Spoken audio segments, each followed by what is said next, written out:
Hello, hello. All right, welcome back. It's been a busy last few days, weeks actually.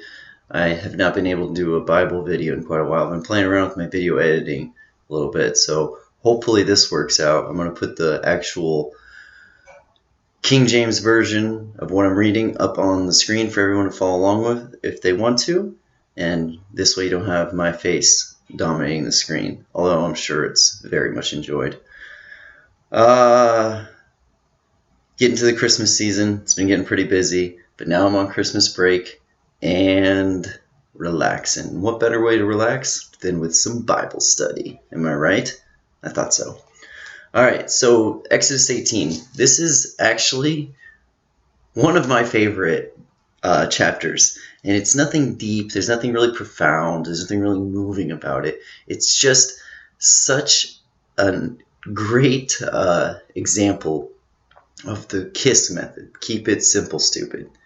It's just a simple way that God reveals to us in his scriptures of how to organize our lives, of how to structure our lives. Good sage advice from an elderly man that isn't deep, it's not profound in any real way, but it's so impactful that we use it today, and I'll get to that why. But this Exodus 18 is actually the basis for our founding fathers when they formed our court systems in America. It goes all the way back to Exodus 18. Right here is where they get the structure and the layout of how they formed our Supreme Courts, all the way down to our lesser, and all the way down to the county courthouses. It all comes from right here. And let's just quick recap.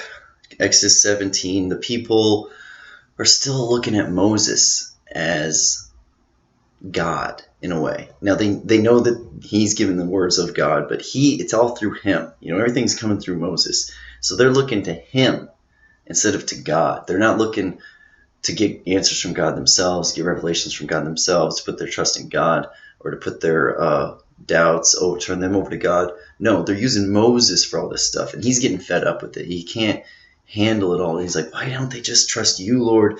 And the Lord's like, they need to just trust me. And we see this in Exodus 17 with the water and the rock and the way they keep complaining to Moses for salvation and Moses for rescue. And you see, we always want to put something in the material that we can put our faith into. This is why idol worship is such a big deal, because it becomes a big deal for us. Eventually, we all start wanting to worship something in the material.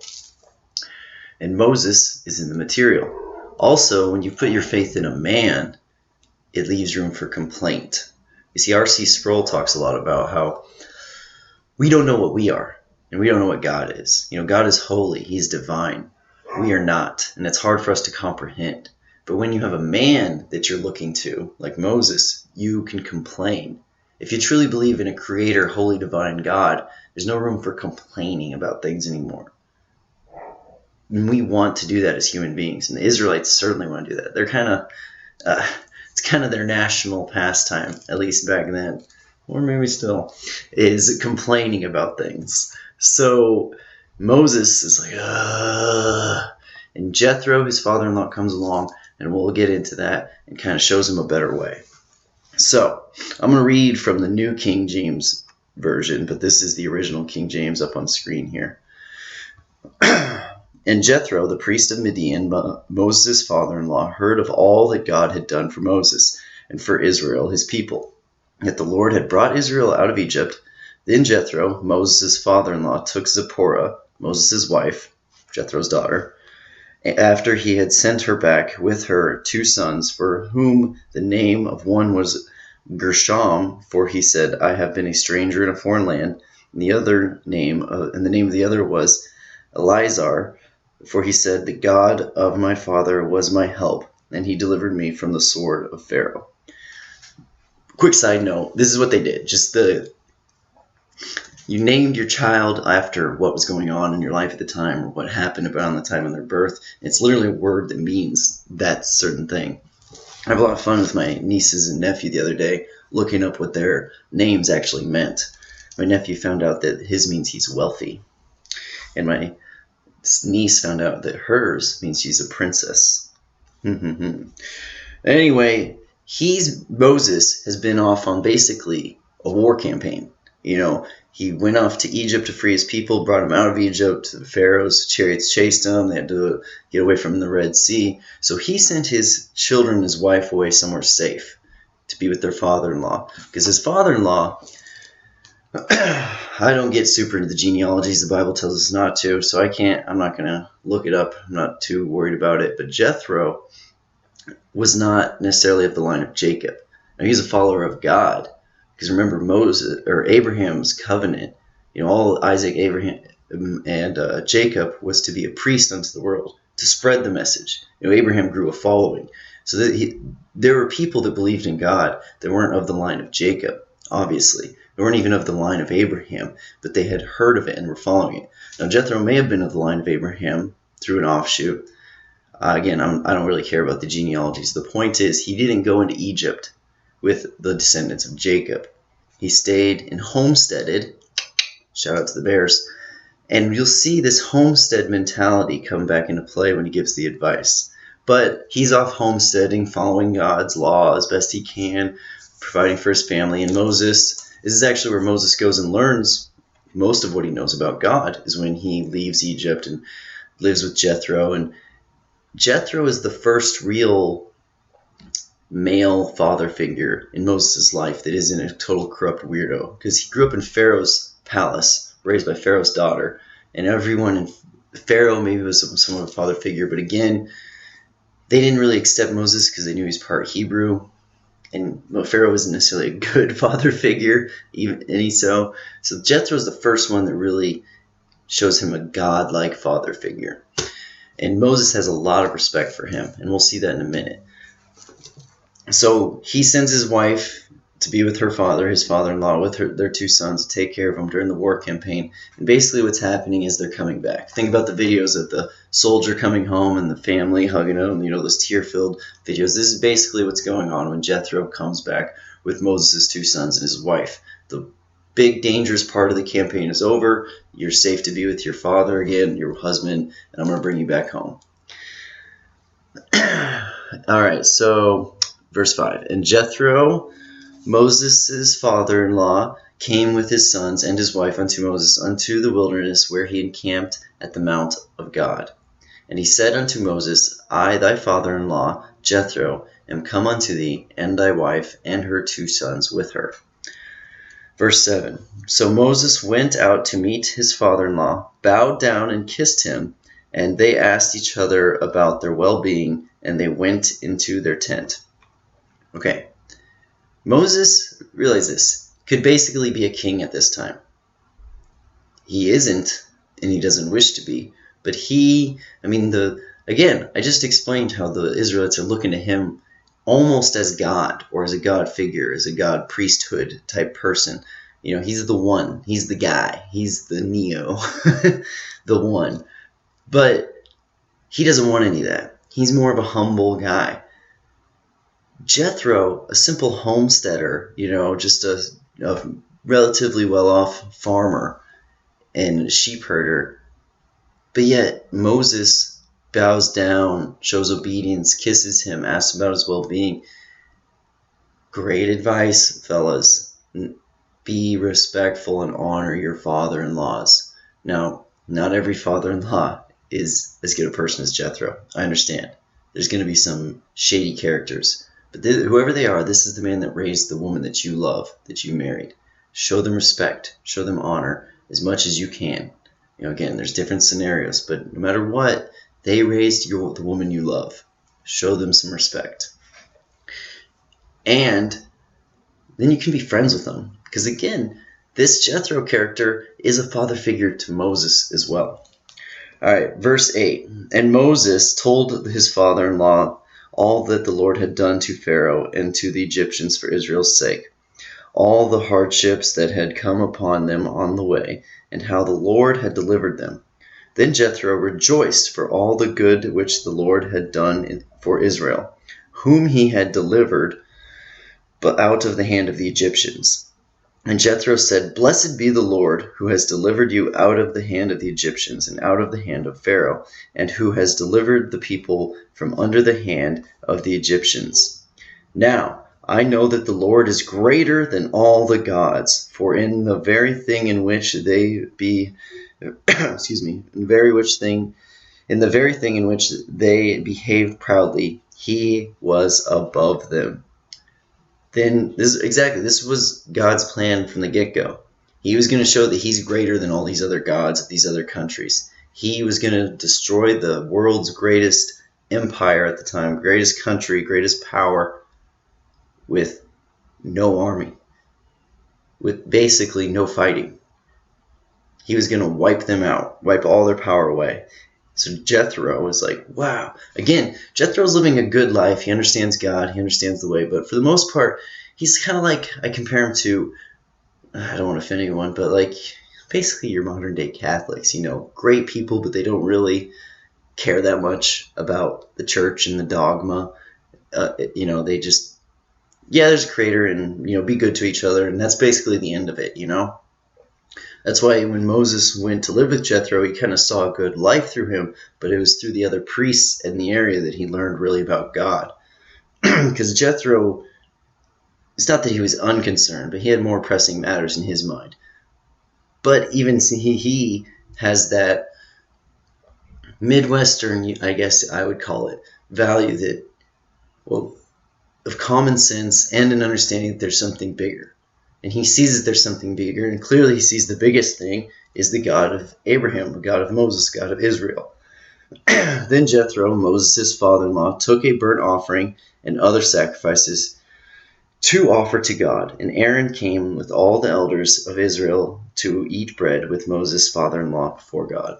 So they're rejoicing. Jethro sees the glory that God has done, makes a statement, look, everybody, clearly there's no God greater than the God of Abraham, the God of Israel.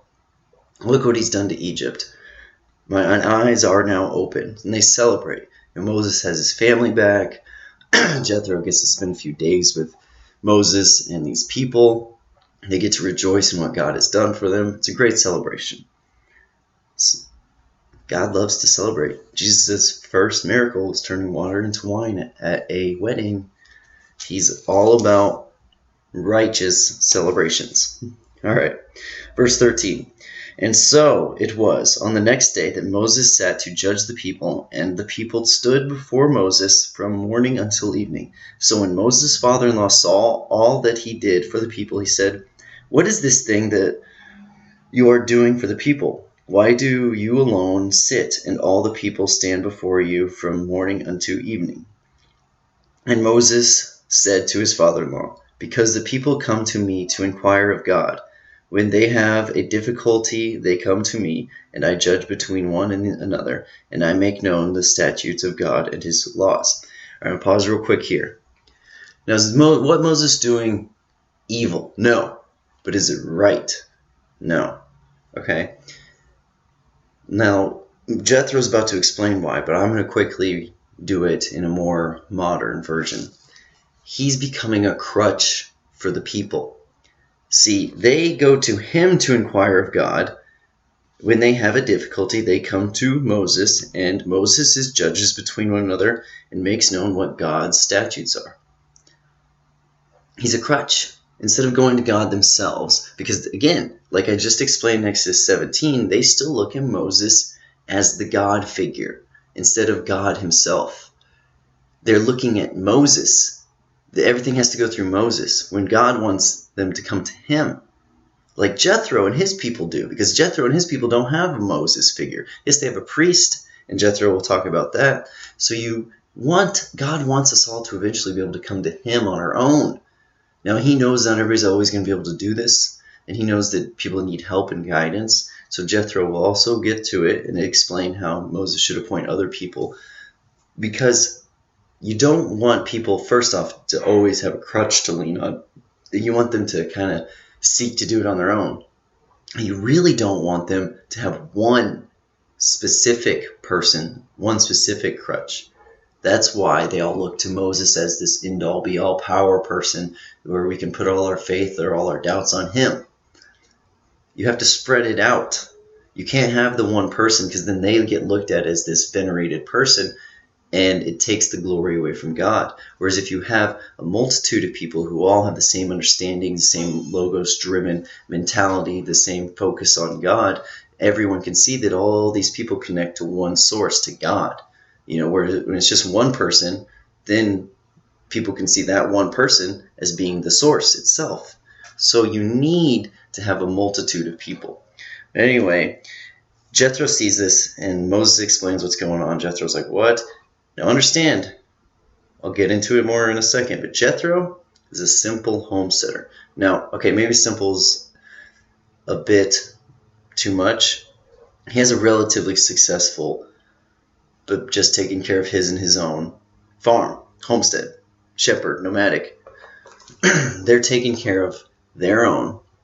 He's in charge of it, but it's much simpler than the entire nation like Moses is taking care of, entire peoples.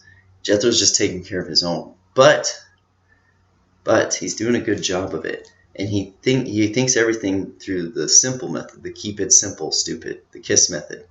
He understands things in a deeper way. A, he's been doing it longer, but B, because Moses is feeling the burden of the pressure of all this stuff, whereas Jethro looks at it with his homestead as more of a cooperative effort of a common goal of good. Moses is feeling the burden with his duties. Jethro, with his duties, feels the joy. So he sees it totally differently. All right. So, verse 15. And Moses said to his father-in-law, verse 17. So Moses' father-in-law said to him, the thing that you do is not good. Again, it's not evil, but it's not good. Both you and these people who are with you will surely wear yourselves out. For this thing is too much for you. You are not able to perform it by yourself. Listen now to my voice. I will give you counsel, and God will be with you. Stand before God for the people, so that they may bring the difficulties to God. And you shall teach them the statutes and the laws, and show them the way in which they must walk, and the work they must do. Moreover, you shall select. All right, so stop right there. So, he tells him, take my advice and take it to God in prayer. Take it to God and know that this is good advice. You shall teach them the statutes and the laws. Moses shall be the teacher to everyone, and show them the way in which they must walk, the way they must live. But, moreover, you shall select from all the people able men, such as fear God, men of truth, hating covetousness, and place such over them to be rulers of thousands, rulers of hundreds, rulers of fifties, and rulers of tens. So find people who hate corruption, incorruptible people who put God above all else. Put them over larger and smaller groups of people. Again, our court systems were based on this. Moses is the representation of the Supreme Court, or the Supreme Court is the representation of Moses. And then there's the federal courts, and then the lesser courts, and all this stuff down to the county courts, which would be those who are appointed over tens for bigger and lesser minor issues. And it would work its way up. All of our systems for court in America are based off of Exodus 18, the advice Jethro, a homesteader, gave to Moses. This is a fact. I mean, I don't care what you say. That's what it is. And verse 22. Excuse me. And let them judge the people at all times. Then it will be that every great matter they shall bring to you, but every small matter they themselves shall judge. So it will be easier for you, for they will bear the burden with you. If you do this thing, and God so commands you, then you will be able to endure, and all this people will also go to their place in peace. So Moses heeded the voice of his father-in-law and did all that he said. And Moses chose able men out of all Israel and made them heads over the people, rulers of thousands, rulers of hundreds, rulers of fifties, and rulers of tens. So they judged the people at all times. The hard cases they brought to Moses, but they judged every small case themselves. Then Moses let his father-in-law depart, and he went his way. to his own land. Jethro, one of my very favorite characters in the Old Testament. Not a very pivotal character, not a very extremely important character, I guess you would say, but it's his simplicity. He's just a simple homestead farmer, taking care of his own, and he goes to Moses. First, he teaches Moses. He's a father figure to Moses when Moses runs away from Egypt. And then when he brings his children and his wife back to Moses, he sees what's going on, and he knows that Moses is the ruler, but he gives him sage advice, and he does it humbly. He tells him, take my advice, heed my words, and take it to the Lord. And if the Lord sees that it's good, make sure that you do it. And that's our modern day court systems from a homesteader. And again, it's such a genius way to look at it. And if you think of it from a homesteader's point of view, he's already aware of this. Jethro's already aware that he can't be in charge of the olive fields, and then the harvesting of the olives, the vineyards, and the harvesting and the winemaking, and the shepherds, and the shearing of the wool, and turning. If he's in charge of all this stuff, how is anything going to get done? He has to appoint people over each smaller section. He has a steward that runs his household. He has some head servant in charge of the harvesting. He has one who's in charge of the planting. He has people that he's already assigned these roles and his homestead on his farm. And he knows that it works efficiently. And since they're all working towards a common goal with a common understanding that we all need each other and we all need this stuff, and none of them are, they... Like it says here, he tells Moses to appoint people who despise covetousness. Jethro says this because that's what he does with his homestead. He's not going to put somebody in charge of the harvest that he knows is greedy and is going to try and sneak some of the harvest back for himself. He's already aware of this stuff, not at the scale of running a nation like Moses is trying to do, or to lead a people. But it's the same philosophy. It's the same understanding. And Jethro, a simple man, like I always say in my descriptions, tells Moses, the Moses that almost is worshipped by some peoples today, even though it was his whole goal to not be worshipped and to get them to worship God and to go to God, but he didn't know how to show them to go to God, so he was constantly trying to, no, you need to do this, no, you need to do this, no, you need to do this. Jethro sees him doing this and whoa, okay, yes, this is how you should do it. You continue to teach them, but you shouldn't be available for them to take every little problem to you, because then they're going to use you as a crutch, and they're never going to learn how to go to God. They're never going to learn how to grow closer to God, even no matter how much you try and teach them. If you're always there every step of the way to answer their questions, they're never going to learn. And we see this with parenting. If you never really allow your child to learn on their own, to seek an issue out on their own, if you're always there to tie their shoe for them, always there to help them and to answer every question for them, they're never really going to learn. And Jethro explains this to Moses and with his people, because Moses is struggling with this. You see it. This is what he keeps struggling with. Why won't they learn? Why won't they just follow God? Why won't they just understand how to follow God? What is going on with these people? And Jethro says, well, what you're doing isn't good. You're the one sole connection to God and his law for these people. So they're going to always go to you. They're never going to learn to do it on their own, because why would they? How would they? You can't be a crutch for them at all times, and you're going to wear yourself out and leave these people with no understanding and no leader. Mind of a simple homesteader comes such profound information on how to live our lives. Like I said, this isn't a super deep, it's not a super, spiritual or mind-blowing revelation. It's very simple, easy to understand one. But it's so fascinating where it comes from. Obviously it all comes from God. But from the mouth of Jethro, just a farmer living in the wilderness, comes the sage advice to Moses, the one that the Israelites are trying to venerate as their savior. And he's trying to not let them do it. So, with that being said, that is the end of Exodus 18. This was a lot of fun. I haven't been able to do a video in a while on the Bible, so I'm glad I got to today. Hopefully everybody enjoyed it, and if not, there's plenty of other ones. And you can always just go read the Bible yourself, All right, everyone, have a wonderful afternoon, evening, or good night. God bless.